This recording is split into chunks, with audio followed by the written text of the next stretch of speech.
Hello, beautiful people of the internet. How are you doing today? My name is Jackie and welcome back to my YouTube channel and Happy New Year. It is 2021. Thank God 2020 is over. And in this video today, I am going to be talking about my reading statistics for 2020 and my reading goals going into the new year 2021. So, when I set my Goodreads reading challenge for 2020, I wanted to read 42 books. Little did I know that we were going to have a global pandemic that kept me in my house for months and months and months, and I ended up reading 63 books. I still cannot believe I read that many. There was 1 month where I read, I think, 9 books. That's never happened to me in my life ever. But I guess that's what happens when you can't go anywhere and you run out of things to watch on TV. You just read 9 books in 1 month. Crazy.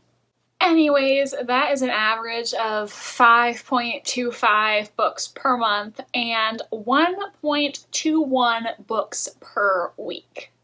Then, across those 63 books, I read 21,512 pages. My Goodreads year in review has a slightly higher number because with Goodreads, sometimes the page numbers are not quite right, and also I only counted the actual text of the book. I did not include any introductions or explanatory notes that I didn't read, so it is slightly higher on Goodreads, but 21,512 is the correct number that I've been tallying up all year long. That's an average of 1,793 pages per month, approximately 414 pages per week, and about 59 pages per day. My average star rating for 2020 was 3.485 stars out of 5. So basically as middle of the road as you can possibly be. I read 50 standalone books and 13 were part of a series. Only 3 of the books that I read were rereads and 60 were new books that I was reading for the first time. Now for the genre breakdown. So some of the books that I read I think could fit into multiple different genres. I basically just put every book into which category I thought it fit the best. Not surprisingly, my most read genre was mystery and thriller. I read 27 of those. Then I read 10 classics, 10 historical fiction, 7 that were in the fantasy, sci-fi, dystopian area. 4 were what I would classify as literary fiction. 3 graphic novels, and then 2 that were history/nonfiction.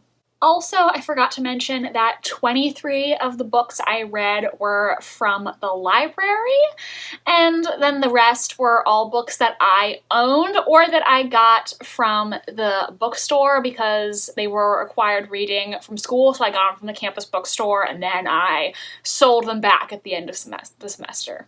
16 books I read were ebooks, and the rest were all physical copies. The very first book I read in 2020, what feels like a million years ago, was Night Film by Marisha Pessl, and the last book I read was The Picture of Dorian Gray by Oscar Wilde in this super cute Penguin cloth-bound classics edition. The longest book I read was Dragonfly in Amber by Diana Gabaldon, and the shortest book I read was Mouse by Art Spiegelman.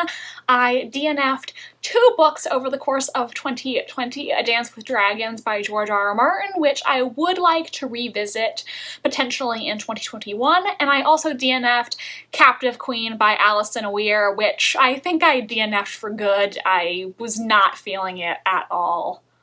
And finally, my average page length per book was 341.46 pages. So that is what I read in 2020, all my statistics. Overall, I'm really pleased. I cannot believe I read so many books, but again, I guess that's what happens when you have to stay at home for many months on end. You just read a lot of books. So let's discuss my goals for 2021. Some of these goals are similar to the goals that I had for 2020, and I'm not going to put too much pressure on myself with any of these. This is just meant to be fun. It's not supposed to be stressful or anything like that. For my Goodreads reading challenge, I decided to set my goal at 60 books. Yes, that is less than what I read in 2020, but I'm hoping by the end of the year I might be able to actually go places again. And 60 books is an average of 5 books per month, which I think is very doable. Obviously, would I love to read 64 or more books and improve on last year? Yeah, but I don't want to set my standards too high, and really what matters is that I'm having fun reading. That's the most important thing. I do want to try to read books that I already own and get a lot of books from the library.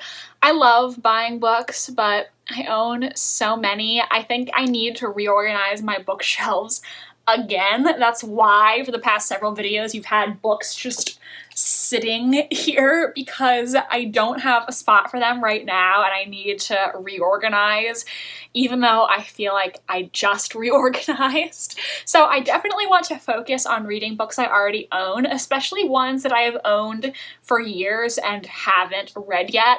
Also, my library is great and it has a lot of different books that interest me. So when I buy books, I only buy books that I can't find at the library, or books that are at the library but they have a really long wait, so I think it's worthwhile to still buy them. I also want to read more classics and continue with series that I'm in the middle of, just to finish those off.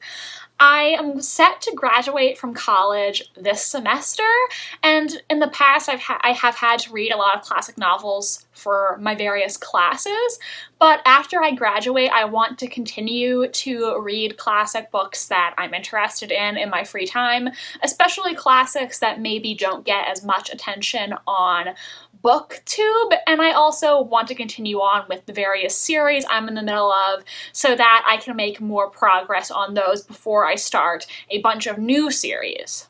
Towards the end of 2020, I started my brand new TBR game, Scrabble Picks My TBR, and the response to that has been very positive. I love making those videos, and it's nice to see that people enjoy watching them. I have gained a bunch of new subscribers from those videos, so thank you to all the new people who decided to join me here on this channel going into 2021. I definitely want to continue making the Scrabble TBR videos. I'm not going to do it every month necessarily. For example, in February I am not doing one because I'm going to be busy starting up school again, but I do want to do them every once in a while and have those be a major part of my channel going forward because they're just a lot of fun. Finally, I want to participate in some more readathons. I did a few readathons in 2020, not many, and they can be a lot of fun and be a great way to get more involved with our BookTube community. So that is something that I also want to participate more in this new year. So beautiful people, that is it. I'm really excited for another year of reading and filming for this channel. I am excited to see what 2021 is going to bring. Thank you so much for being with me and watching these videos, whether you subscribed to my channel a year ago or yesterday. I'm so happy to have you here. I've had so much fun being on BookTube, and I am excited to to continue. Please give this video a big thumbs up if you enjoyed, and subscribe to my channel if you want to see more from me. I post new videos every single Wednesday. Let me know your reading goals for 2021 in the comments section, and my social media links are down below if you want to follow me on Tumblr, Instagram, or be my friend on Goodreads. Thank you so much for watching, and I hope you have a happy new year. Bye, and I'll see you in the next video.